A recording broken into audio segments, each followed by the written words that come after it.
This is it. This is it. Yeah, you know. I can't tell if I'm stoned or if I got COVID. You know. Well, wait till noon. Noon is when you don't have COVID. You wake up and you feel like you have it, but at noon it all clears up. And watch our replay and share it with everybody. They're going to talk about their NFT drop with Homies in Dreamland. See you then. We're on POD TV. Thank you so much, POD TV, and hemp hemp, hooray. WEEDSDAYS. I've been waiting all day to light this place, to this grass and taste Miss J. Real loose bones, which is papers, your choices. Well, it's noon now. Isn't it? Of course, she'll be clearing up. Looks good. Well, it must have cleared up. I'm hearing, you know. Yeah, I rang the bell, didn't I? That's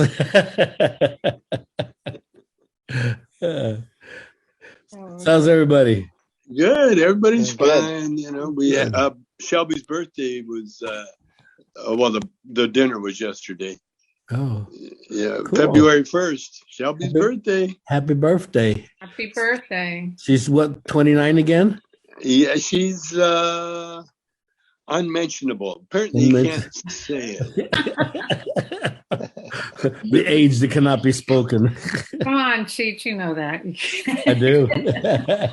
I do it. I know it in a bunch of different keys too. Okay, Jeff, I think Jeff had a tribute to his friend that passed away suddenly last night who was going to be on the show. Did you, was that it, Jeff? I don't think Jeff's with us. Yeah, I'm sorry, but my blue snowball melted a little bit, so that's my mic here. So I want to tell everybody about my friend Joshua. Go ahead. Okay, Joshua is a superhuman, and I say I have a heavy heart today. Today we'll be touching on reform in cannabis and the hypocrisy of cannabis not being legal and prisoners still being in jail for pot. You know, it's just really ridiculous.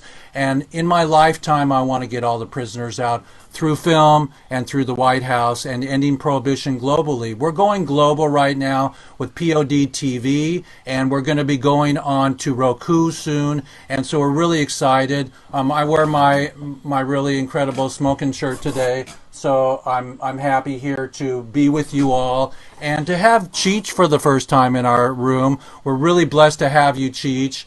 And I want to say to Joshua, carry on. And so I'm going to show you everybody just a little video here that and take your time and remember all the souls that we've lost, Eddie Lepp and our parents that are on the other side, and call them in when we do our work. Call Jack in and call everybody in to assist us to end prohibition once and for all, everybody. It's super important.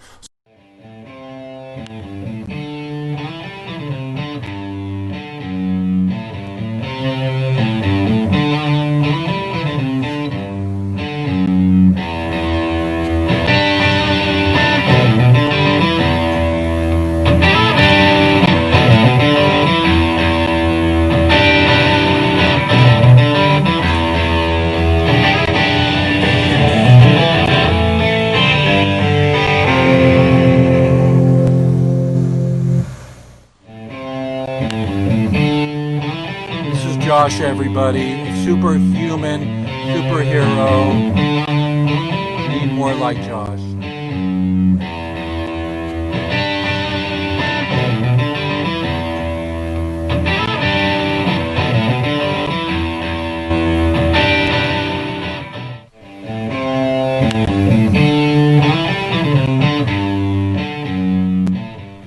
Let's try it again. My hands, take my whole life too, for I can't help falling in love with you. Yes. We love you, Josh.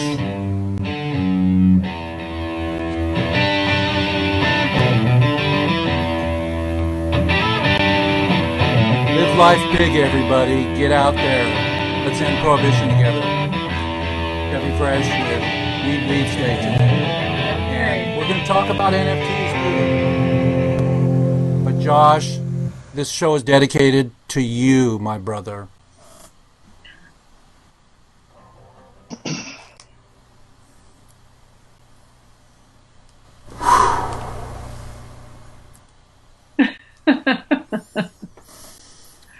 That's the way she goes. She blowing in the wind. My answer, my friend.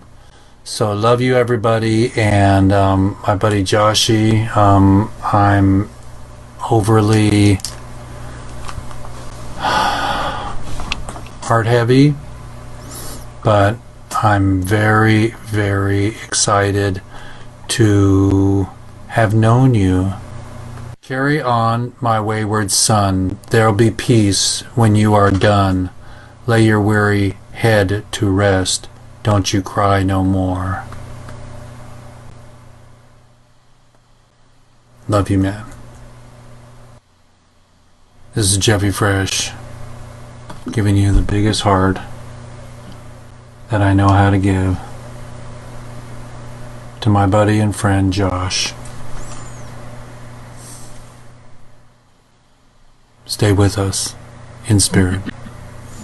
I don't know anybody that made me smile more than you, baby.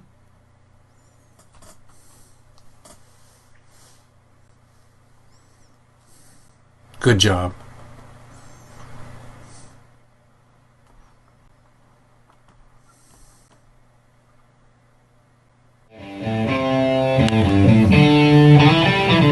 And hooray, everybody. We got a show here. We're going to talk about the NFT drops, everything else, and today we have an incredible lineup, and we've got none other than freaking Cheech and Chong. So Cheech and Chong, say hemp hemp hooray. Hip hemp hemp hooray. Hip hip hooray. Hooray. And Brother Josh, we love you, and everybody on the other side, come help us end Prohibition.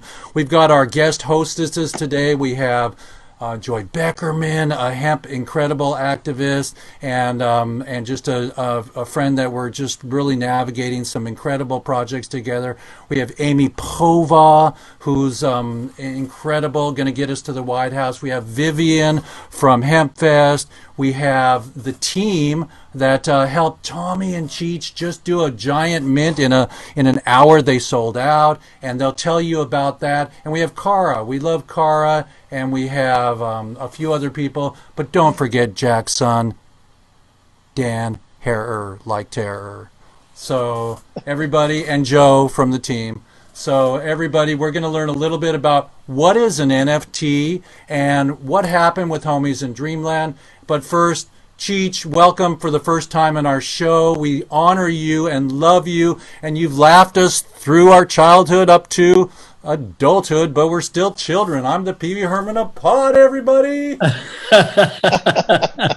Well, thank you. Thank you very much for inviting me on the show. It's a pleasure to be here. Fantastic. And what do you have to say to the prisoners in jail still for a ludicrous 1937, William Randolph Hearst, we need paper instead of hemp? Yeah, well, hold on. We're doing all we can to get you out, and we have full faith that will happen. So hang on there. Fantastic. Tommy, say hello to Cheech. I did already. Okay. You don't want to overdo it. I did it. I did it when you were doing your intro. Fun. Yeah. Oh, nice. Hey, nice. there we go. And we were really shocked there for a minute because Jeff, I've never been on your show when you couldn't speak, and it was nice. can't. I don't think we can. There's no sound captions on Facebook Live. Yeah, they don't need to hear. They don't need to hear us. Let's just go with it. As long as I can hear Cheech. We'll have a replay, everybody. We'll have a replay, and it'll be perfect. Okay, we'll share the replay. We'll fix this later. When you're this good looking, audio is just an extra. Who said that? You're not wrong. Hey, man.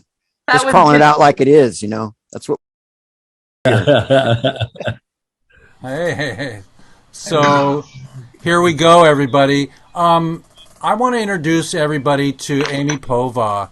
Amy Pova is a longtime friend and activist, and she herself was behind the scene in the bar scene, and that wasn't getting cocktails, that was in jail. And so, Amy, introduce the person that you want to share with Tommy and Cheech this morning, please. And let's get a little bit of our emotions on our sleeves. Grab the tissue, everybody. And Amy, take it away.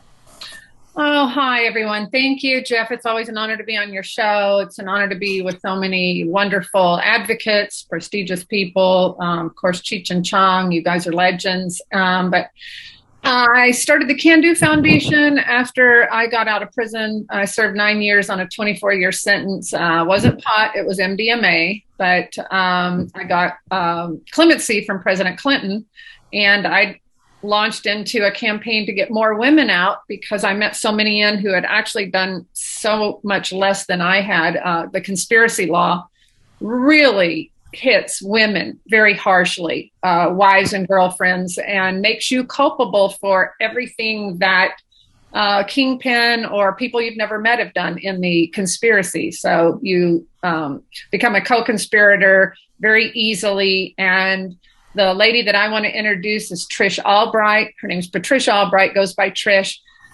Her case came to my attention several years ago during the Obama administration, which is kind of ironic because it's one of the most egregious cases I have ever heard about. It still shocks the conscience. And I'm going to let her tell it rather than me. But in a nutshell, she got arrested for making CBD oil for her son, who had a very serious rare bone cancer. He was in a lot of pain. So she got out on the elderly release program and lives here in California.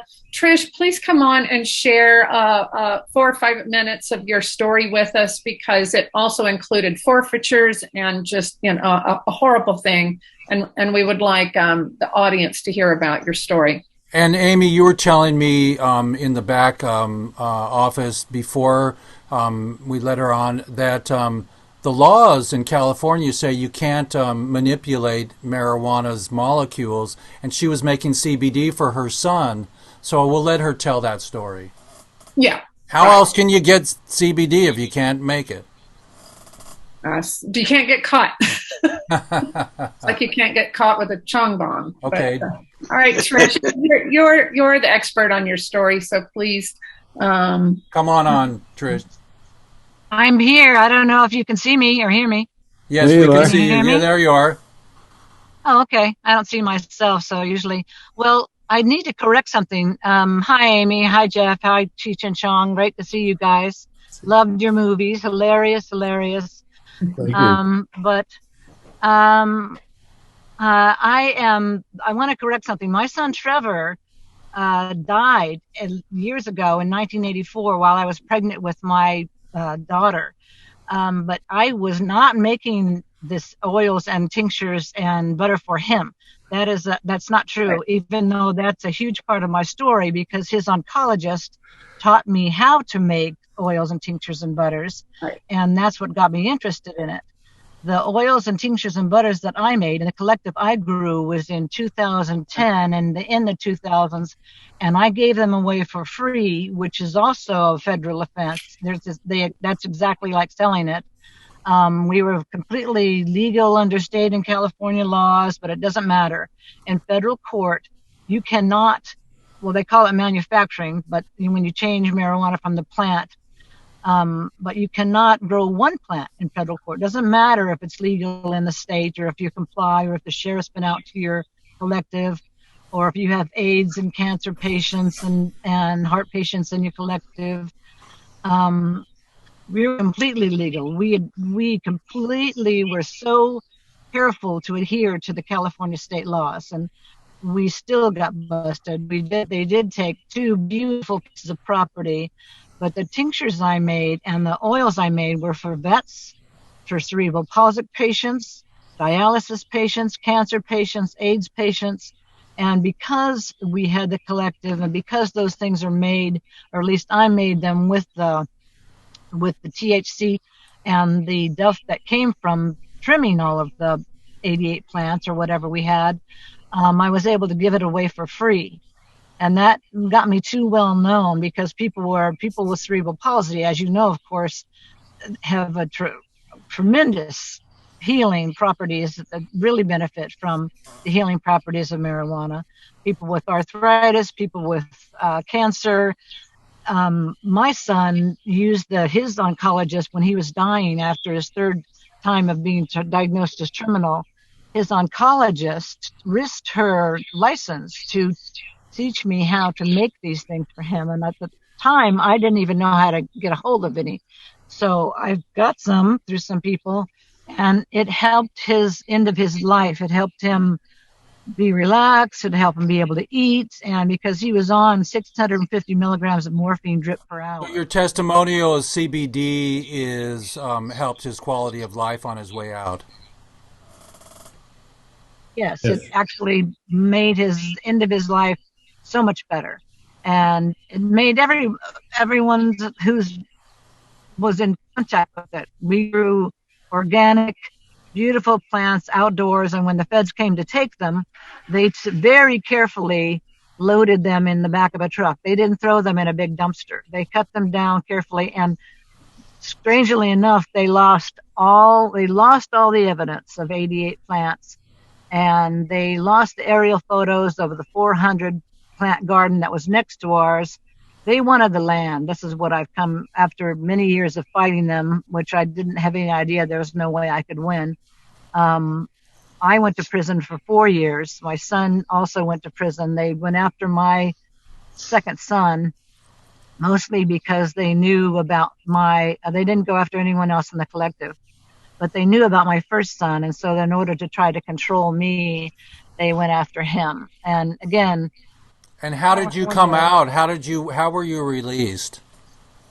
I was released, with the help of Amy Pova and Can Do organization. And I also want to mention Stephanie Landa. She also does wonderful things.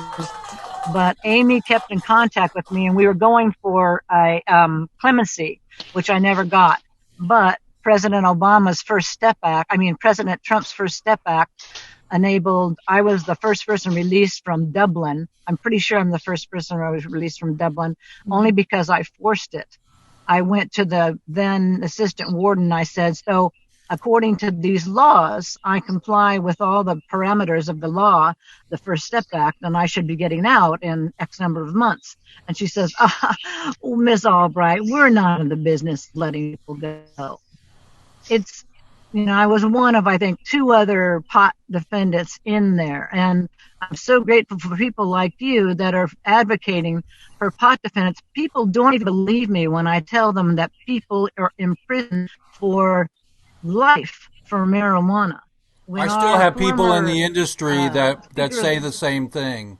I still have people in the industry they just say, yeah. Crazy. It's just insane.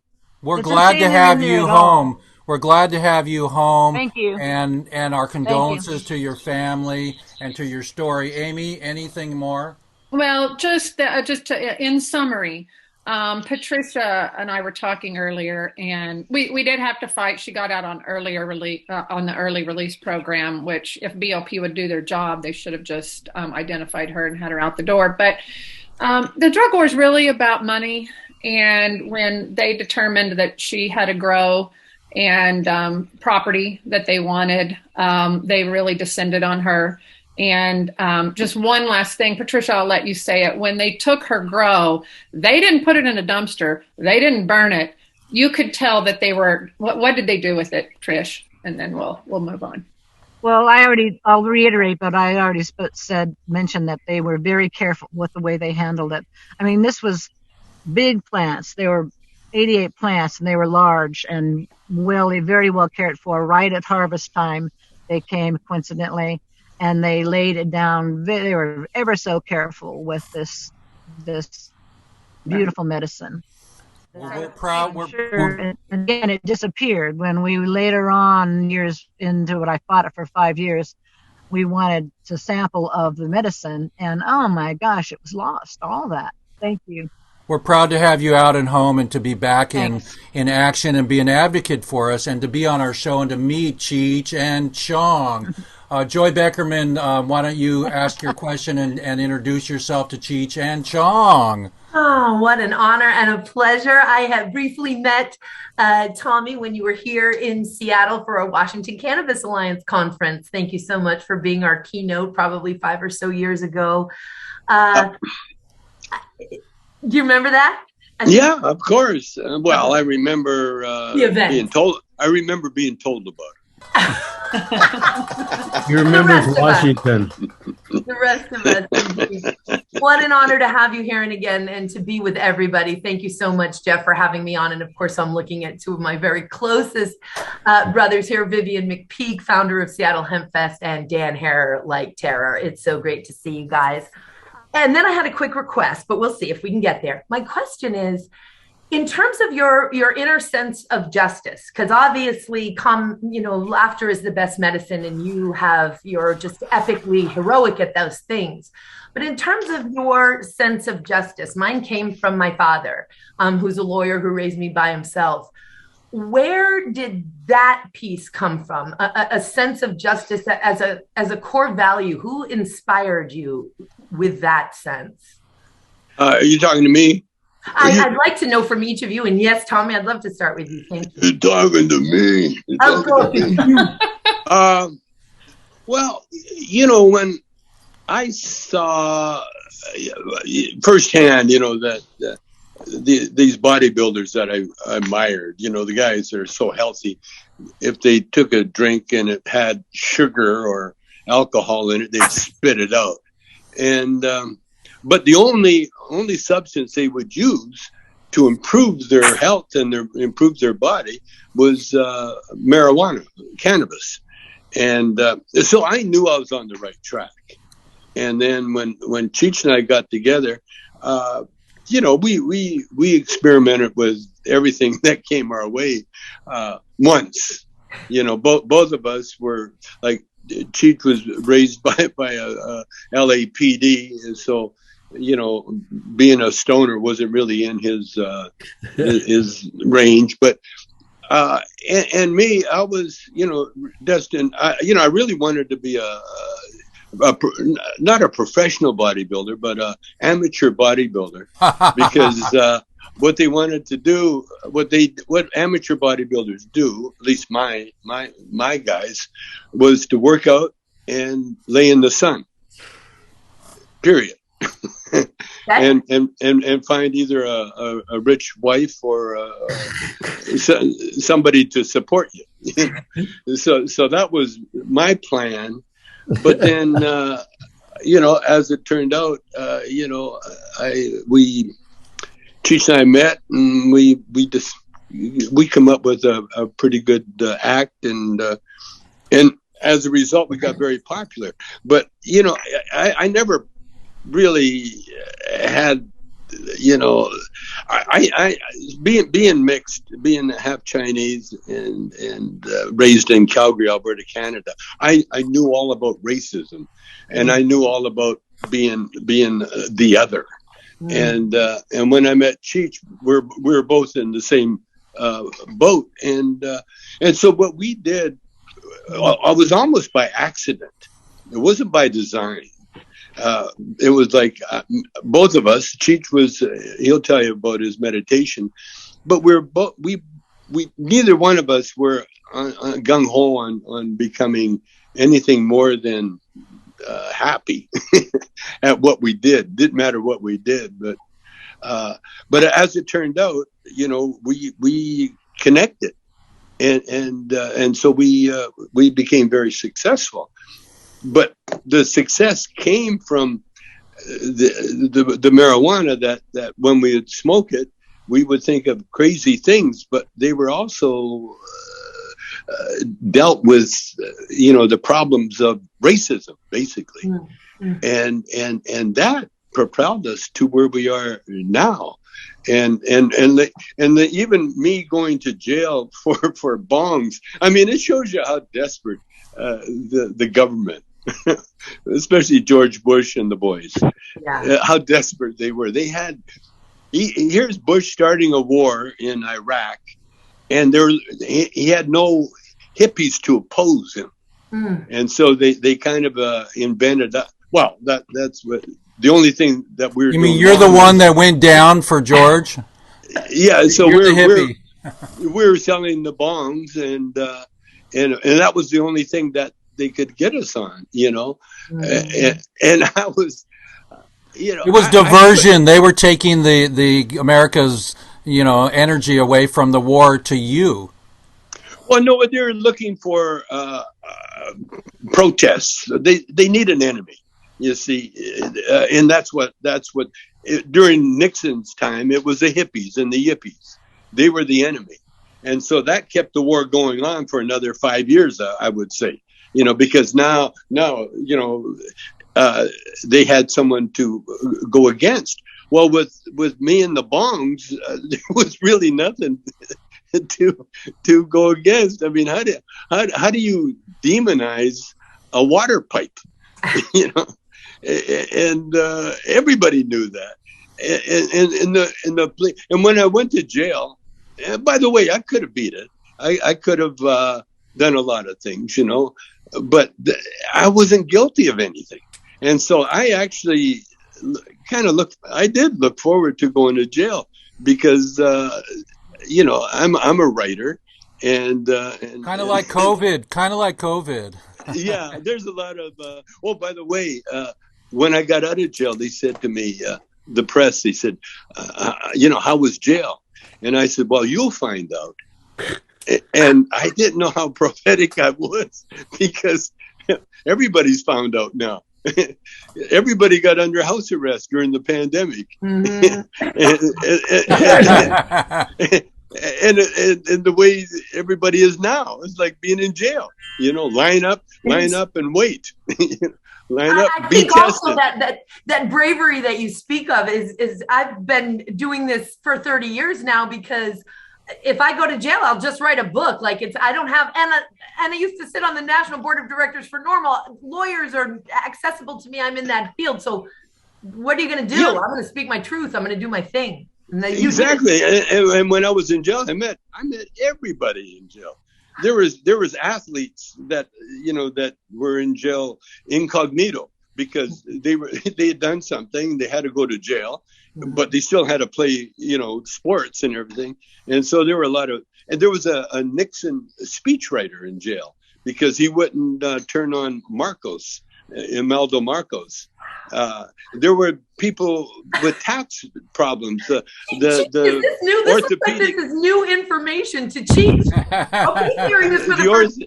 It's always new information. The orthopedic surgeon of the Rams, he was doing time because he had listed his car collection as a tax write-off. And because he couldn't come up with the $10 million or whatever that they wanted, they put his ass in jail. And it's a private jail. What we have in America today is a series of private prisons.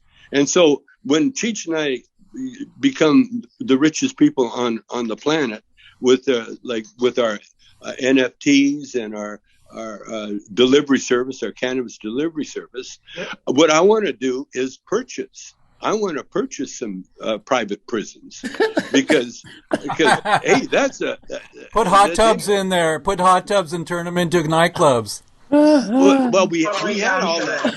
We had all that in jail, by the way. We had a sweat lodge. We had a it wasn't a hot tub, but one guy, it was a little pond, and it's a mud hole. The trouble is they took pictures. And so this Caesar was his name. He's in there lounging like it was like a hot tub, and the prison found it. and so they busted him for that. But the way the world's going now, it's just ripe for the legalization, the total legalization. The revolutionary plasma is thick, man. It is thick. Yeah. No, it's good, and it's a peaceful revolution. Yeah. Like when I went in there, I made up my mind. I would follow every rule. I would do whatever they wanted me to do. I would not violate at all. They tried to violate me. They had people giving me pot or offering me pot. But luckily, I had an old biker, old lady. What do you call it? A drug smuggler. Drug smuggler. He was my dog, and so when anybody offered me pot, Steve Larson would tell him, "Hey, get out of here with that shit," And that's how I made it through with honors. I got a happy face when I finished my term. Joy, talk to Cheech. Huh? Oh, really? Cheech, now listen, I would love to know your inspiration for a sense of justice. And I don't want to take up extra time, but so I'm going to give you a choice. I'm going to give you a choice. Either answering that question or in honor of you two and the hours that I spent listening to those vinyl albums after school, only understanding a small portion of what I was hearing, but laughing my ass off anyway. I am wondering if in honor of Jack Harrer and the presence with Dan Harrer, if we could do potentially a mini version of Dan as opposed to Dave's Not Here Man. Hang on, I got something that may get us kicked off, but here.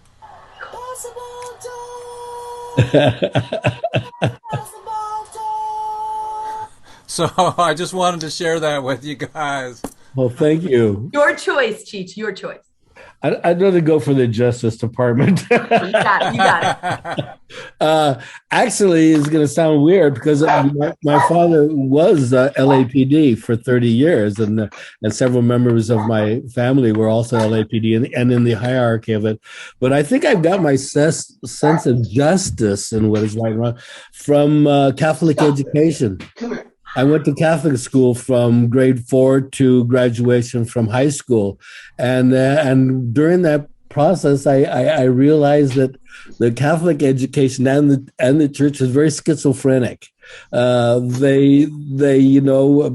a part of the church that is really very liberal and helping everybody in need and going against repressive governments. And they're the other half of the church that wants to stick to their rules. That have been there for thousands of years. I like the sense of justice and getting on the side of the underdog. That part of the Catholic Church is kind of engendered my realization of what justice was. And so it was really a conflict there at the same time. So I decided to do neither. Fascinating. And it's true, when I was listening to Tommy speak, that was the first, what? LAPD rearing? And so you've nailed it down. Okay. Yeah. A real convergence, the law enforcement and what you experienced through the church. And the church, and that was fractured in its own right at the same time too, because it was the phrase they always use, the Catholic education teaches you how to think, only don't think that. Totally. So I took everything with a grain of salt, but I like the part of the church that is very helpful in people that need help across the world. So that I was always informed by that rather than a strict adherence to the rules and knowing what they are, and you're going to go to hell if you eat meat on Friday. That's when they lost me, actually. Wait a minute, they changed the thing. You won't go to hell if you eat meat on Friday. What? Wait a minute. There's some guys doing a lifetime for a bologna sandwich, and forget about it, Or smoke pot in the garage. Walk in the garage, and I was like, so if I understood very quickly that they could change the rules as they pleased, and so I like the philosophy of it, not necessarily the rule making of it. Cheech, when was the first time you ever smoked pot? How old were you? I was 43. No. Oh, smoke pot. Oh, I think 19. The pot wasn't invented then, you know, it was just kind of coming on the market. It was a test case, you know, because it was having a policeman for a father is like, you know, that's the death penalty if you get caught with. Well, hemp for victory. They were making clothes out of it for the war, you know, and so yeah. Well, I was went along with what I've been taught and blah blah blah. And the first time I smoked pot, my only thought was, and so what else have they been lying about?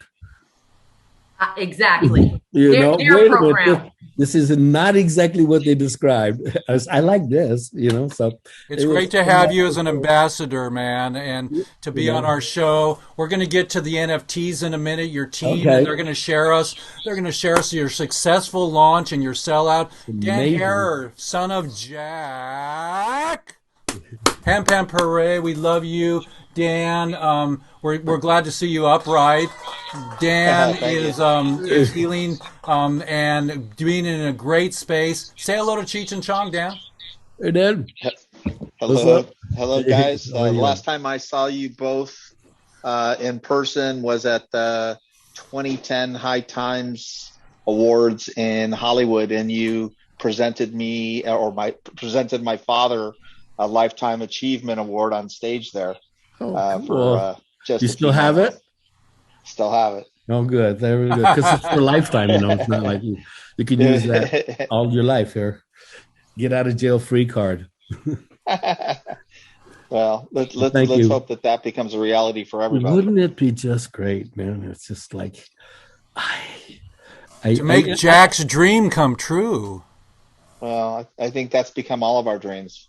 Yeah, you know, I don't know what the key to it is right now. After every argument has been and every piece of information and data has been presented, and still it goes up to the line and then backs off. You know, every single fucking time. You know, it still comes down to education. It seems. You know, Cheech.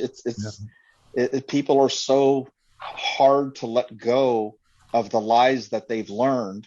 Yeah. That seeing and hearing the truth, it makes them feel ignorant, and nobody wants to feel ignorant, so they hold on to the lie.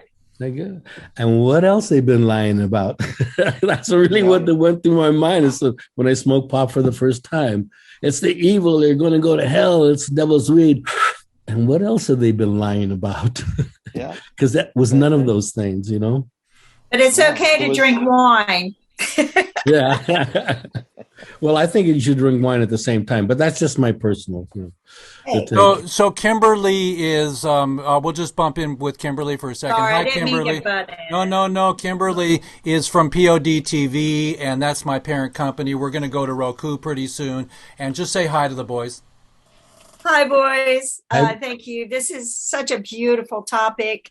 I hope that we continue this conversation going, because I believe that the government should be working for us, not against us. We need to change the policies to help the people who were put in prison for nonviolent crimes, especially for pot. You know, Cheech and Chong, you guys kind of went outside of that border and exposed us all to this in a very fun and entertaining way. And I want to thank you for that. You're welcome. But we got to pull together. We have to unite, because people shouldn't go to prison, lose their homes for this. They just shouldn't. No, they shouldn't. I mean, you know, the ironic thing is cops were our biggest fans. Absolutely, they were our biggest fans, man. You know, they had all our records, they got all the movies, they wanted the autographs, you know, but cops were our biggest fans. You know, go figure. You were violating every law out there in movie world and inspiring everyone to be just like that. But it was all, I mean, it was what ironic situation, right? Isn't it just? Oh, well, you never know. That's why Weeds Day is going to end prohibition with all of this team. I'm so proud of our Farmy. Our green Farmy is going to go. We're going to infiltrate. We're going to do a walk to the White House, whatever it takes. Music, concerts, NFTs. Dan, do you have any final words for Cheech? I'm so glad that that you and Tommy and the rest of, and I would say not the rest of, but so many people in Hollywood that have such influence are using that not only to bring awareness to what's happening with the wrongs of the wrongs of injustice with regards to cannabis, but are actually entering the cannabis space with your own products, and really showing that these products that we make, the things that we do, the things that we love and believe in, they don't, they bring communities up, they bring economies to bear. They raise communities and not challenge them in ways that have been depicted over 80 years. And your voice and your presence and your determination to change things by your actions within what's going on are important and special. And I thank you both, and I thank everybody that's on this panel for the things that they continue to do to change the narrative and to bring a better future about. Well, thank you very much. It's our pleasure to do it, because we're involved in this every day. Well, we have our lifetime to make our legacy, and our legacy is what my father was with me forever, and he was concerned about his legacy. That's my papa right there, everybody. Oh, and that's Howie, meet Howie. And he lived in Mexico for 30 years, and he climbed pyramids. He was a green architect. He would love hempcrete, that will save the world. And so this show's for Cheech Chong, for my dad, for all the architects that are going to build houses, 3D houses out of hempcrete soon. And thank you, Dan. Vivian, why don't you come in and say hi to the boys? Hello, everybody. Great to see you. I'm all my esteemed Hempo sapiens. I want to say it's great to be here on Groundhog Day, but I'm not going to eat any groundhog today because you got to draw the line somewhere. If you marinate, is it Groundhog Day today? Yes, it is. Yes. Puxatawny. Ground that hog. He saw the shadow. So my wife's birthday was almost on Groundhog Day. Oh, that works. More winter. She keeps I wake up as your wife. Thing. It's the same redundant thing every day. So Vivian, what do you have to say to the boys? Well, I first of all, you're talking about when the government made you the poster childs for drugs. I remember when Barry McCaffrey was drug czar, and he used to say that medical marijuana was Cheech Chong medicine. And I remember thinking, man, that sounds like some pretty cool medicine. Thank you very much. Stuff, right.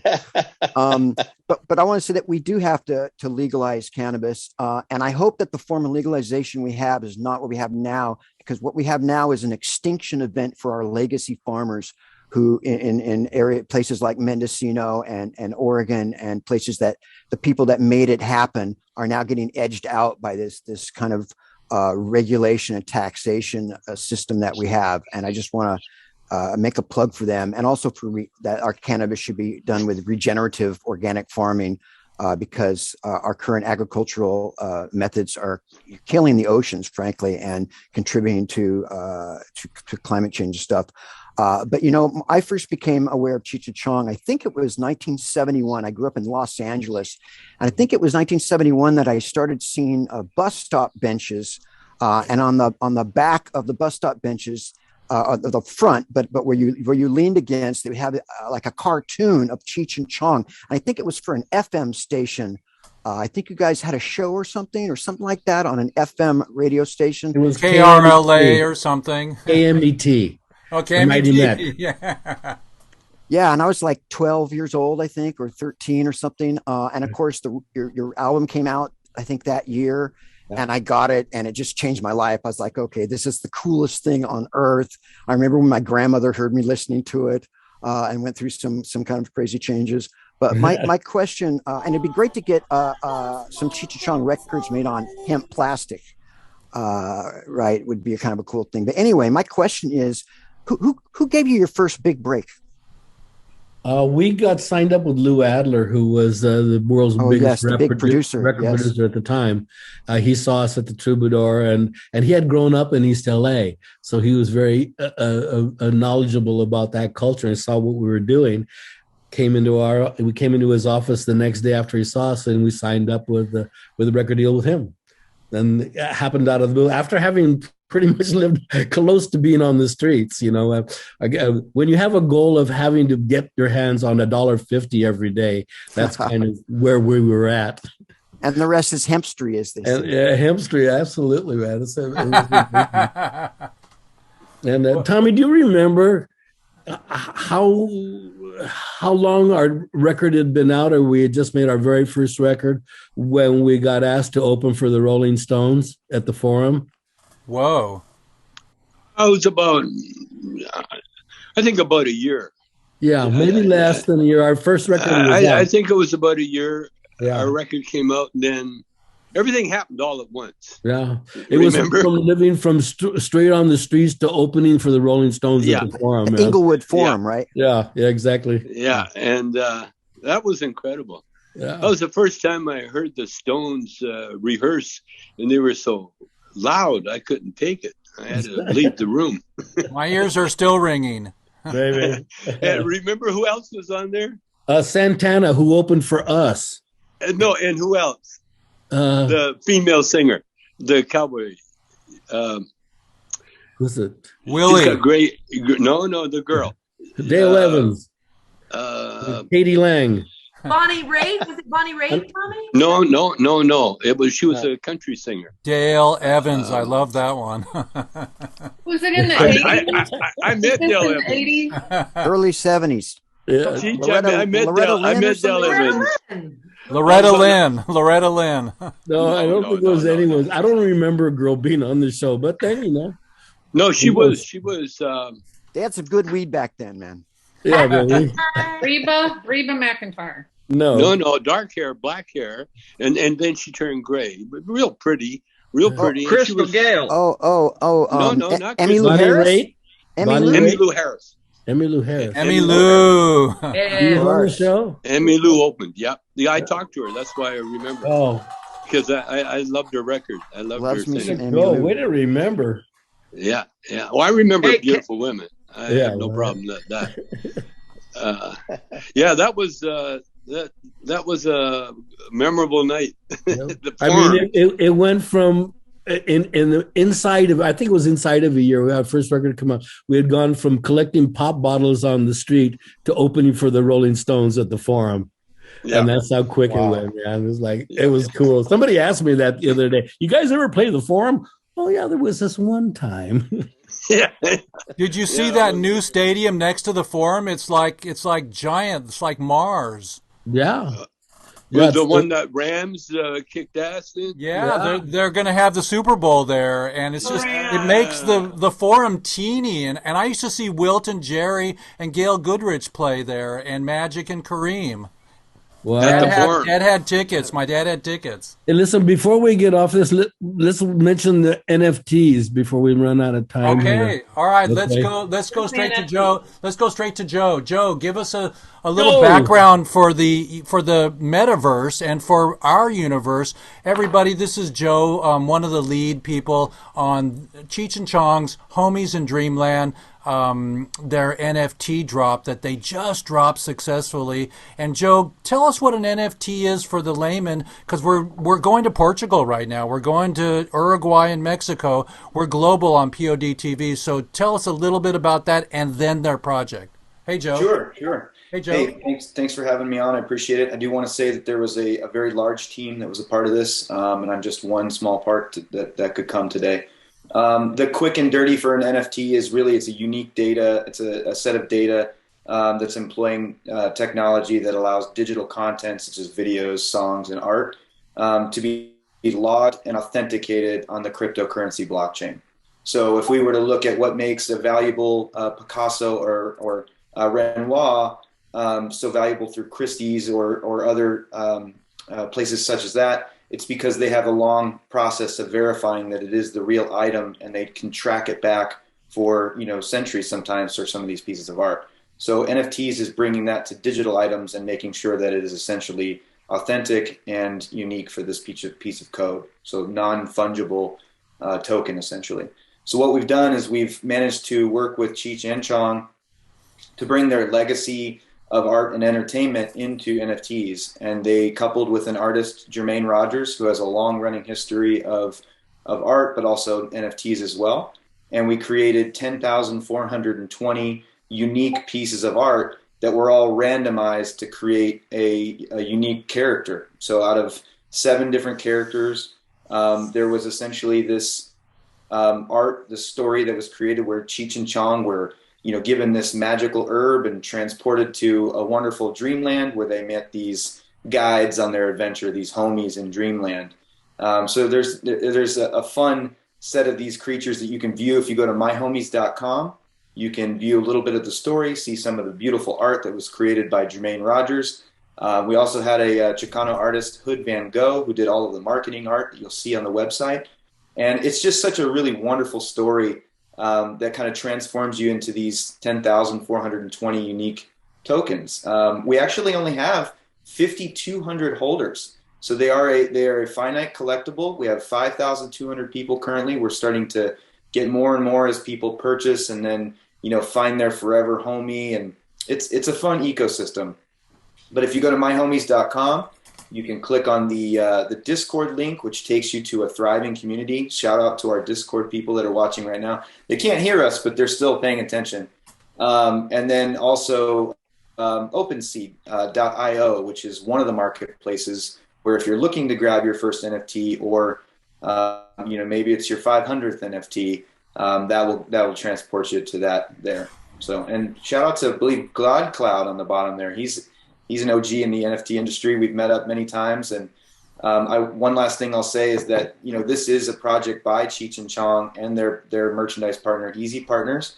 And the main focus on this is to keep integrating, bringing a sense of community, art, and integrity to their legacy. Oh. Well, we're proud of you. Cheech, tell us a little bit about your experience with the digital art world and how excited you are to, the more money we make, the more we can get to the White House and end this prohibition crap. Well, I think so. What struck me with the very first thing about when I first started engaging with this is what a community is and the sense of community. And I think the most important thing that people join this is for that community, to discourse among each other and to kind of appreciate the art, which is nice. I'm very involved in the art world, but I like that people keep reoccurring in the discourse, and it gets bigger and bigger. And so because all the pieces sold out en masse, so that is the community. They can trade outside. You have Chicano artists too. They're coming. Germs, I know, is one of them. Germs is a friend. I met Germs plenty of times. He's a great guy, and we're opening up the Cheech Museum in Riverside, California. Do you ever meet Magoo? Yeah, sure. Frickin' Magoo. My friend owns his car, Paul Dunlap. Yeah, I know Paul. I told Paul to come. He was going to come. So today. What's up with that, man? Yeah, where are you, Paul? Come on. Hey, Cheech. Yes, sir. Cheech. Yes. Tell me about the Cheech Museum. Oh, the Cheech Museum is in Riverside, California. We're going to open this May or maybe beginning of April because of the. Is it a Mexican opening? Yeah, well, it's a Mexican-American opening, so it's like half of the excuses are interesting excuses, and half of the excuses are what the fuck. But it's in Riverside though. It's Riverside, California. It's a beautiful. And it's the old library or something? The old library right there, right directly next door to the Mission Inn. If anybody knows Riverside, but no, you know what, Cheech, I already offered we're selling hemp cigarettes now. Oh, really? Cheech and Chong, and there's what do you call those machines? Vending machines. Yeah, with our faces on it. And what you do, you go there's a TV screen where you present yourself and for ID and all that stuff to make sure and they take your money and give you the hemp cigarettes, which are totally healthy. And I said that if they gave one to you because you're a collector, that you would probably put it in the Cheech Museum. Well, there's a possibility of doing that. And maybe you can pay with Bitcoin soon. Yeah, there we go. I like that. But we want to urge everybody to come. It'll be there for in perpetuity, I think. So, and where can people find Homies in Dreamland, Joe, and the museum also? Where can people come to find a one-stop shopping? So for My Homies in Dreamland, it's just myhomies.com. And they can click on any of the official links that are at the top there. That's great. You got that URL. That's great. Yeah, this entire thing has been all about making sure to extend the legacy of Cheech and Chong. So the branding was very well thought out for keeping this going for a very long time. So My Homies is the overarching IP, and then just the first series of collectibles is Homies in Dreamland. So in the very in the future there may be more projects, but right now, Homies in Dreamland is taking precedent. That will be their long-running official links only at myhomies.com. Avoid scams. There are many in the NFT industry. Fantastic. Fantastic. Cheech can probably be the best person for those answers. Okay. Well, I wanna gift Tommy and Cheech a lifetime new car. Oh, good. I want to gift you guys, Tommy and Cheech, your very own NFT from my new drop that we're going to collaborate with, my weed drop. But this is a photograph here that I made, and I printed it this morning. And this one's dedicated to Cheech, and it says on here, Lifetime Achievement Award, and it's also for the 420 Hall of Fame, and this is for Cheech.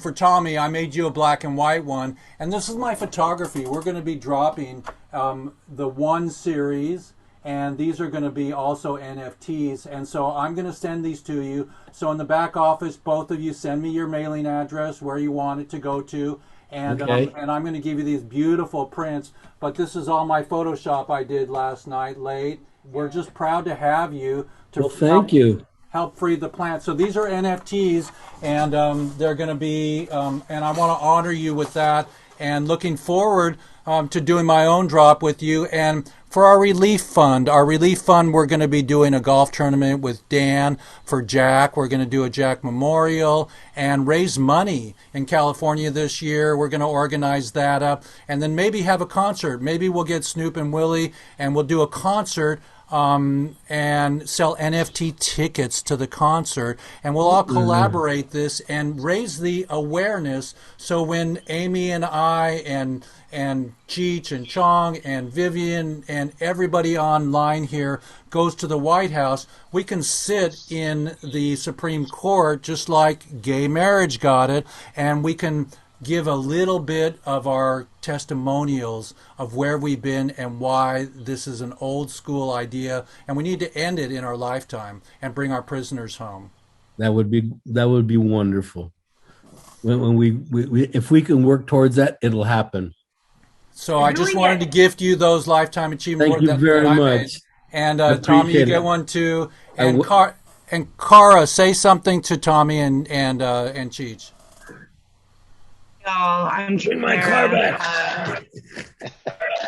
What's up? What's up? My dogs are jumping all over me over here. A lot of things. I wear a lot of hats, but I'm just a vibe. As you can tell, this is my home. This is my space. This is what you get when you come to my house. It's a safe space here to talk about cannabis, talk about mental health. I'm not your fucking therapist, but I get treated like the weed therapist. So I am just happy to be here with you. Tommy, I sent you a DM to figure out how we can market your hemp cigarettes. I've been quitting smoking via using hemp cigarettes, and I've lost 300 pounds in my person. I just can't wait to talk to you more and get to know you guys as people, because you are my elders and I respect you guys. My mother taught me to respect my elders, live by the golden rule, and hemp hooray, guys. I'm here to change the world with you, and I support your Project 100 on Twitter. So I can't wait to keep vibing with you and just helping in whatever way my many hats can help. I'm here to help, guys. Thank you, Cara. The hemp cigarettes, it really helps you socially too. This friend of mine he lost 300 pounds of useless fat from smoking hemp cigarettes. Really? Yeah, he got divorced.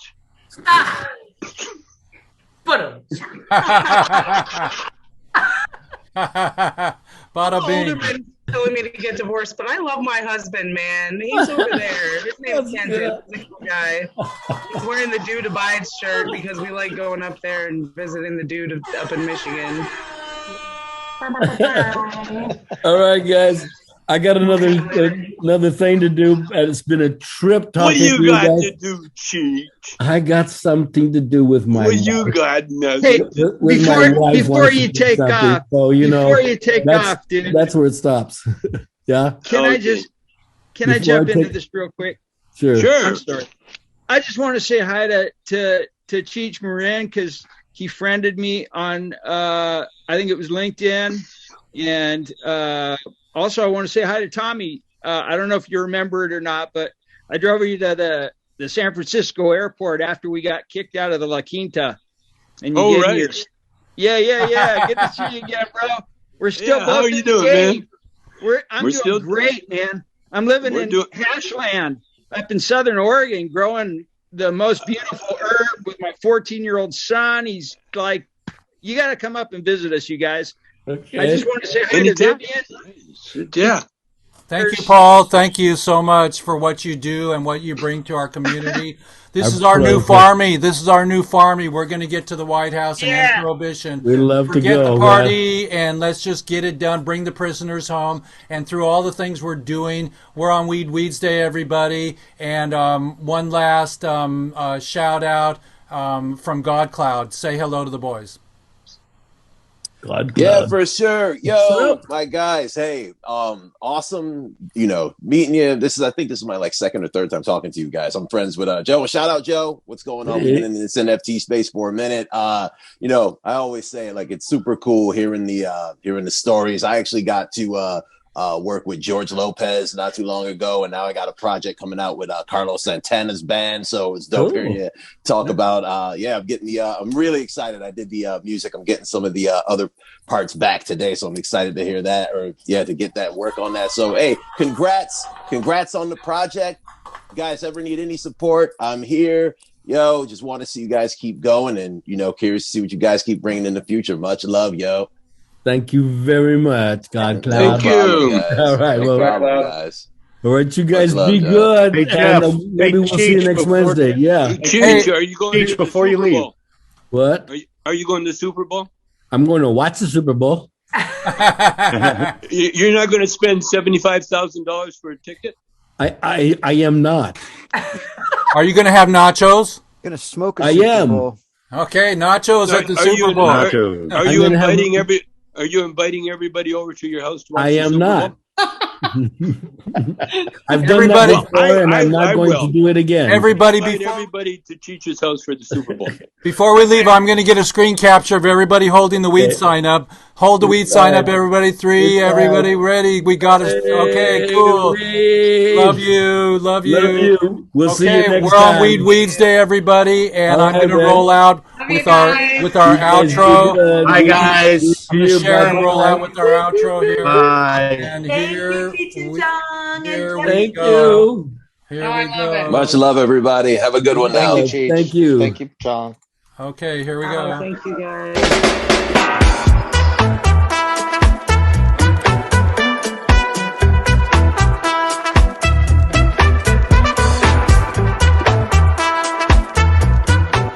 So, good afternoon, everybody. It's Jeff Biken, Hemp Hooray, and we are having a great Weeds Day show this week on February 2nd at 12 Pacific. So don't forget, we're going to have Cheech and Chong. And watch our replay and share it with everybody. They're going to talk about their NFT drop with homies in Dreamland. See you then. We're on POD TV. Thank you so much, POD TV, and Hemp Hooray.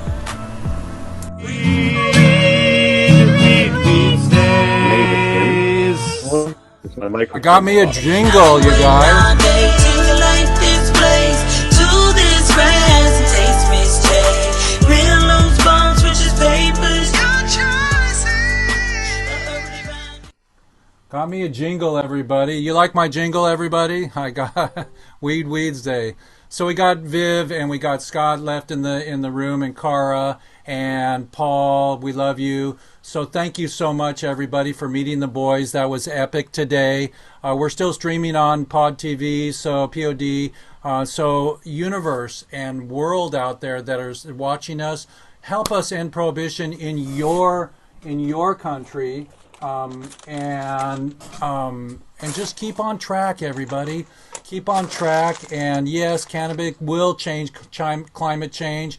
The plant can heal the soil. It can make incredible. It's like a weed. So what the hell? Let's just throw a bomb out there when you're driving with hemp seeds, and let's make hemp seed bombs and put them on every state capital. And any final words, Vivian? I just want to wish peace and love and happiness to everybody, man. And once again, we need to demand regenerative organic farming in the cannabis industry. And we need to defend the legacy farmers who are getting wiped out by this extinction event of corporate legalization. They paved the way, man. Some of these people have been doing it for 50 years.